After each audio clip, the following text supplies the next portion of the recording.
Example, if you see, this is the Garden of Eden painting, and Adam and Eve sinned. They ate when they ate the apple. Now, what was the prophecy of God? The day you eat of this tree, that day you shall surely die. Spiritually, they died, and 930 years later, Adam died physically because of this disobedience. Now, how many apples did Adam eat, or how many mouthfuls did he swallow? That is not important. How many apples he ate is not important. What is important? The prophecy that you shall die came true.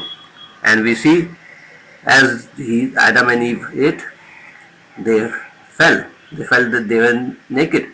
And the angel of the Lord drove them out of the garden. Here is a picture of imagination of them going out, how they must have gone, crying and weeping. And so this prophecy that the day you will die came true.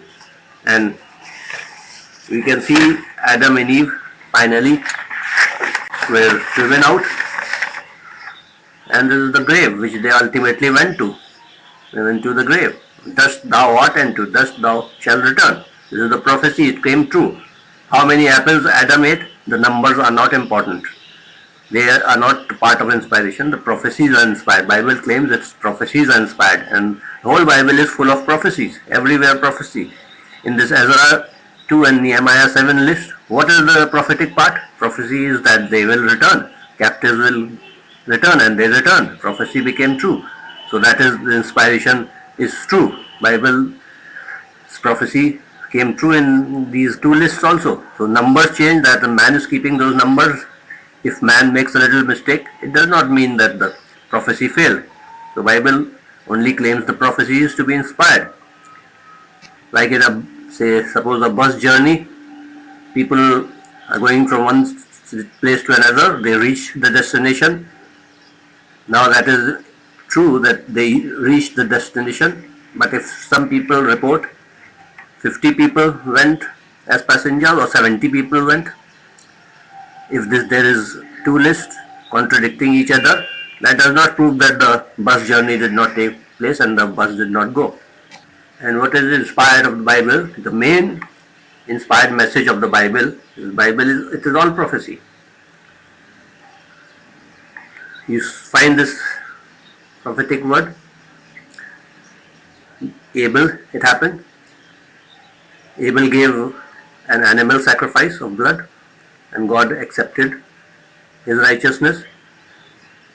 Noah sacrificed to God an animal. And these verses are given. Abraham, in these verses, Genesis 22, he went to sacrifice his only son, Isaac, and God stopped him, however, and promised, gave him a ram instead, and he sacrificed there. So this God is establishing a inspired doctrine, which God starts showing the doctrine of blood. Blood must be shed for sins. Punishment of sin is death. Nothing short of death. Somebody must die if you sin. Whenever we sin, somebody must die. Then only sins can be forgiven. So that is the main doctrine of the Bible, is salvation by blood of a blameless lamb. This is the doctrine, right from the first book, and it goes on building. And in Moses, in the desert, you find when Moses redeemed the people, Israel, the first Exodus, crossing the Red Sea, happened only because Israel obeyed and they put the blood of the lamb on their doorpost. Whoever did not put the blood of the lamb, their firstborn was killed. And all Egyptians, including their animals, the firstborn were killed. This is the doctrine of blood, firstborn being killed. And this doctrine is, see how it is repeated. Exodus 4:23, 12:4, 5th verse, Exodus 12:12, 13:29, slaying of the firstborn. This slaying of the firstborn is the significance of not being under the blood, not being in the sacrifice, under the blameless lamb. So this blameless lamb is a must. This is the Passover doctrine which Israel still follow. Psalm 78:51, it repeats, firstborn being killed. Psalm 105:36 it repeats. Psalm 135:8 it repeats. Psalm 136:10 again it repeats. Firstborn being killed in Egypt again repeats in the New Testament also, besides the Old Testament. New Testament, Hebrew 11:28. This doctrine is again repeated to remind us that blood is the main ingredient to forgive our sins.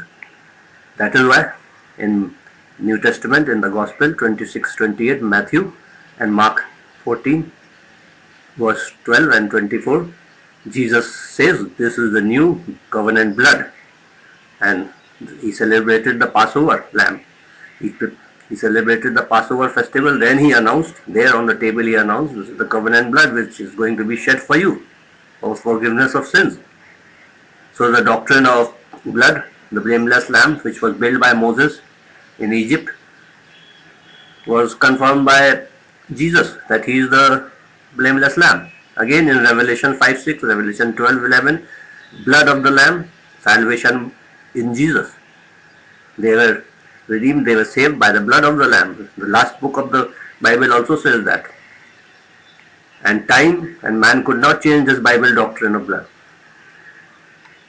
And the accuracy of letters and these lists which critics say have mistakes, that is very small and it is minor. It is not sufficient to alter the Bible doctrine, and these cannot change the doctrine of blood. A glance will show from the book of Genesis. It is repeated. This main doctrine of the Bible is so repeated every 100, 200 years over the whole 4,000 years of the Bible history. Blood of the blameless lamb is salvation. Till the end of the Bible, it is repeated. So even if you tear a few pages, you say 18 or 20 mistakes are there in a list, it does not alter this doctrine, the main doctrine of the Bible, salvation by blood of a blameless lamb, that is Jesus. So you cannot change the Bible. This is the inspired message of the Bible, not just numbers. Numbers are offshoots, they can go wrong, but the inspiration, the doctrines do not go wrong. That is why they are repeated timely and over whole of the Bible, over the 1600 years of written time of the Bible and 4,000 years of history that those writings of the 40 prophets cover. So the Bible is inspired, and critics are ignorant. They do not know how the Bible is inspired, what is inspired in the Bible. They should understand that Bible is inspired in a spiritual way, not in these arithmetic terms. So don't be deceived when these critics give you such bold headings of mathematical contradictions in the Bible and lists all these errors, because these are worthless things which they keep diverting our attention into. And they say things like King Solomon had 40,000 stalls for horses, or did he have only 4,000? And so there is a big mistake in the Bible, and the Bible has 101 contradictions, etc.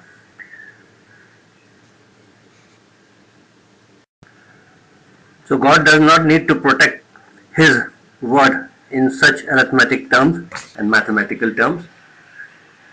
Even those accuracy of the mathematical terms is better than most of the books, such ancient books which you find. Accuracy you cannot compare. The Bible is still more accurate in terms of number also, but those numbers do not change the inspiration of the Bible. So Bible is an inspired book. Thank you.